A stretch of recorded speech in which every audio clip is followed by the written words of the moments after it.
Hey, beautiful people, here we are. As I look out the window, the most beautiful, gorgeous sunset, and we are catching the last remains of light of the day. These last few weeks, I have felt such a strong, wild, yet gentle presence appear most mornings in the doorway. And I feel her to be a storyteller.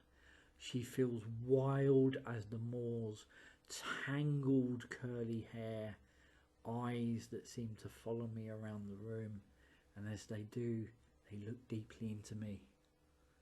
Yet they're kind, mischievous, and full of otherworldly places. Yet they're warm and tender, like the half side she keeps. Yet she also roams, for this is how she lovingly collects her stories. The wilderness and the wild also radiating from her, for that has its very own story. I see her with a wagon and a beautiful cart horse. I see her often putting this gypsy kettle there on the fire. Something I hold very tenderly, something I have done many a time, placing that gypsy kettle on the fire with a feeling of arriving. She holds such knowledge and wisdom. She's a seer, a dreamer, a healer, and a storyteller. Pulling into the wayside beyond the hedge. Now, going back, we used to have these waysides that are very similar to a modern day lay-by, I guess. These waysides were there on the side of the trackway, the roadway, and often beyond the hedge. So they were these very liminal spaces that the travelling folk were able to pull into and for a short while make home, collect some firewood, make some supper. Making home for a short while, and I can see her doing this, welcoming other travellers to her half-side and fire, welcoming other travellers as family and old friends, sharing a story. Storytelling is magic. Stories create magic and a sense of wonder in how we see the world. Stories teach us about life, about ourselves and each other. It's a timeless art that has the power to capture, captivate, inspire and transport us to other worlds. She tells me we are the generation in between stories, and we could have possibly been the generation without stories.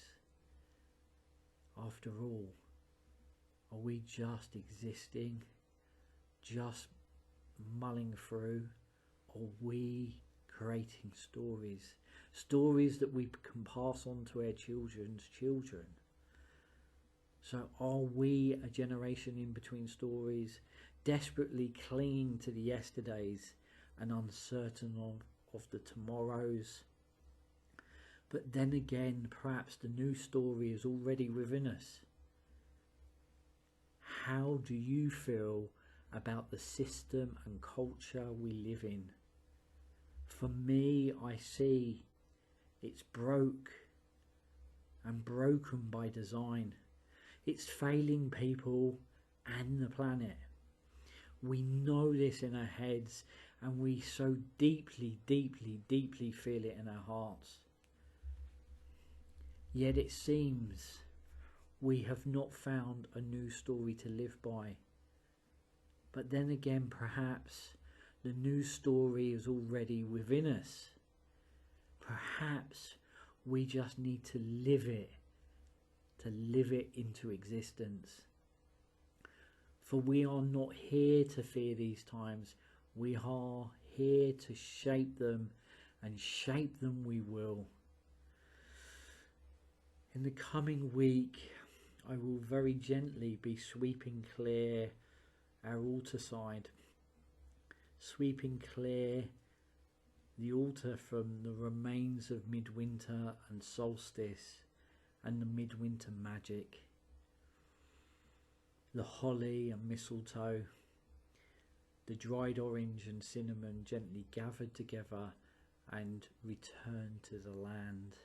And in its place, I will place a simple pot of seeds, a simple pot of wonderful seeds that have been holding our winter dreaming, that come spring we will then plant into the fabric of everything, for it to take hold, intentional magic, holding the seeds of our winter dreaming. And I wonder what you have been dreaming over the winter time, as we have dreamt, rested, and then slowly becoming. And that's what we're moving into. We're moving slowly into the stirrings of the becoming, the awakening. And we will gently rest these seeds and just very gently etch into them a little bit more of the intention of what we have been dreaming over the winter time. It becomes now a little bit more physical, and we will rest these seeds on that altar, some for planting. These are third generational seeds from the squashes that we harvest early autumn, late October, around Samhain, All Hallowed Eve, as we harvest those squashes that make such great winter soup. They store way into the winter. I still have 2 stored in a very dark place, and we use them in our wintertime soups. And then very gently just scrape out the seeds, clean them, gently put them onto the windowsill, and then we start to place the intention of what we are dreaming into being into those seeds. So some to continue working with, dreaming, some for planting, and some for any sister within our kin, clan and tribe that is envisioning a baby this coming year for her to eat within ceremony.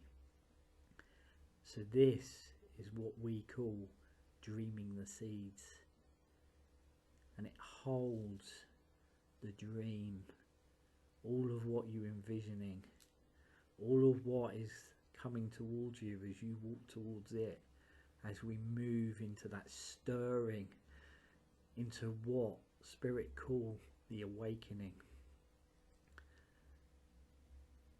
Beautiful. All of what holds stories.